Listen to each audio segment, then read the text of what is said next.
Hello and welcome to The Forge. Today I have something a bit different for you than my usual content.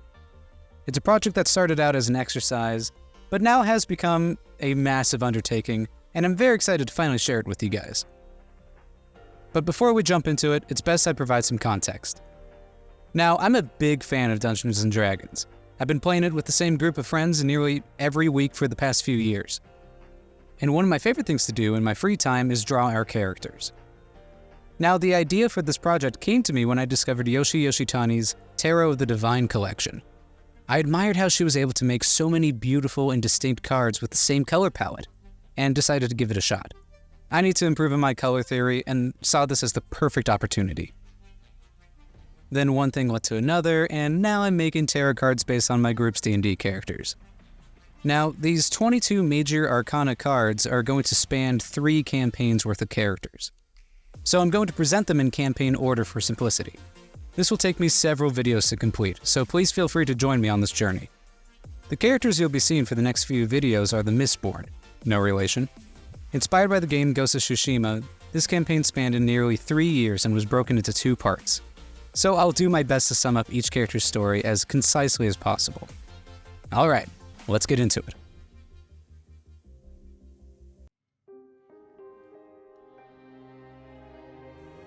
Takeshi awoke amidst a field of bodies.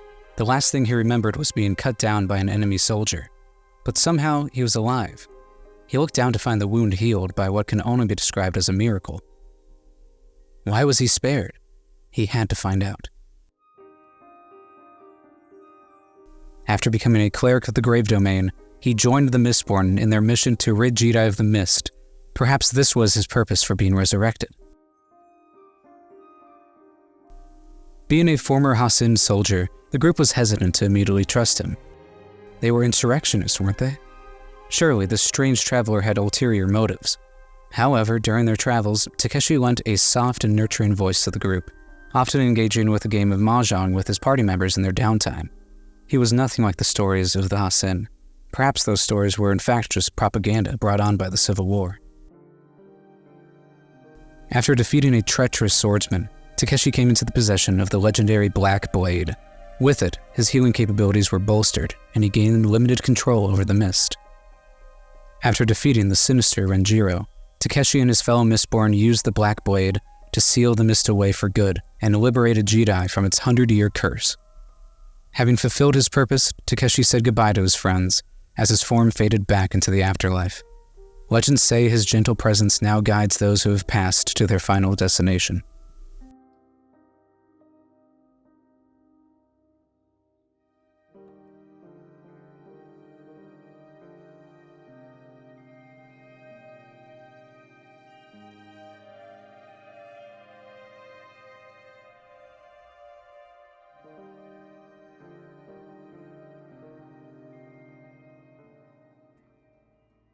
Takeshi is Judgment.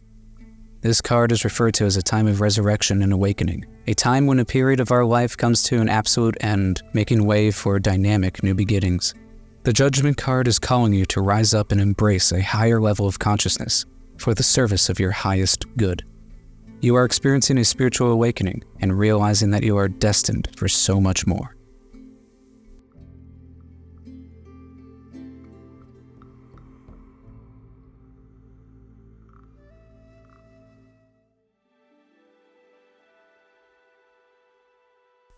Legends say his form was carved from a mountain, and that his blade shattered like thunder. Those who met Hiro knew him to be a man of few words and a compassionate soul. Some caught a glimpse of him roaming the countryside. It seemed he was searching for something. He arrived in the village of Akita after hearing rumors of a series of murders. However, it wasn't the victims he was concerned about, but the weapon that was used to slay them. Witnesses recalled the killer wielding a red blade that seemed to control the mist. He remembered it all too well. Years ago, Hiro possessed the red blade and nearly succumbed to its power. But before he could be turned, he was slain out of mercy by the previous wielder of the black blade. His soul was severed from his body and years later binded itself to a suit of armor.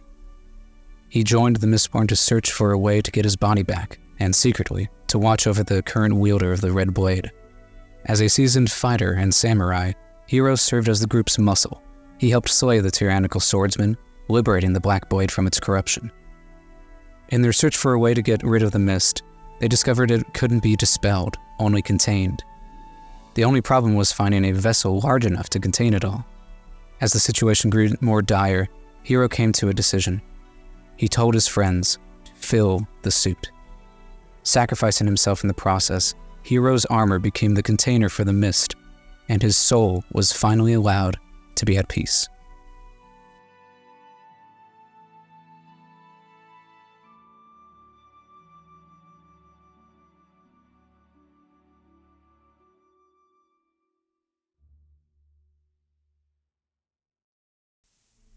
Hiro is strength. The strength card represents determination and power. It speaks to the inner strength and the human spirit's ability to overcome any obstacle. You are committed to what you need to do, and you go about it in a way that shows your composure and maturity.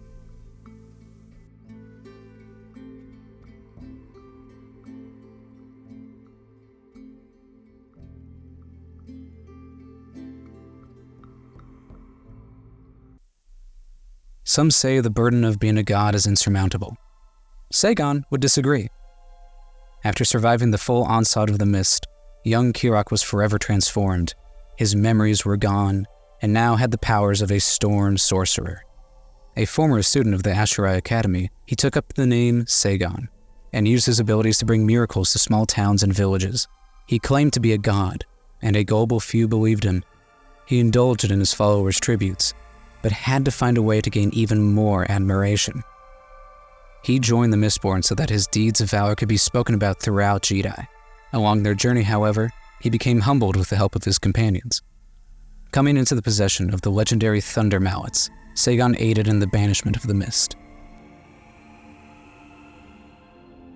A year and a half later, the world called upon him once again.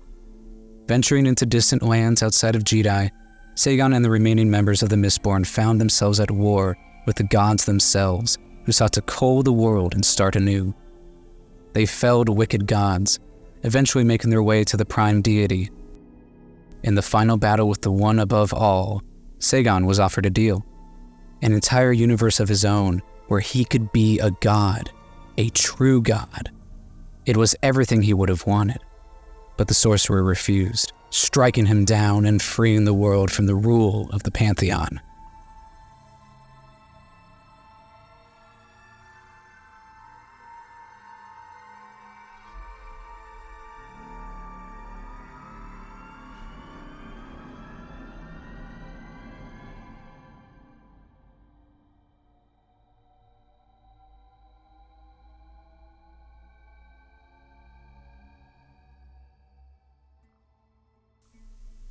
Sagon is the star.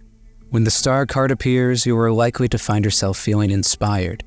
It brings renewed hope and faith, and a sense that you are truly blessed by the universe at this time. With the star card, anything is possible, and the magic is flowing around you. Your heart is full of hope, and your soul is being uplifted to the highest of highs as you realize that your dreams can really come true.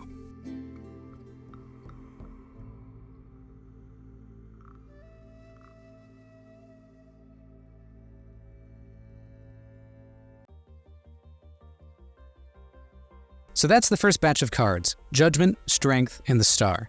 I wanted to make sure that each character fit their card as much as possible.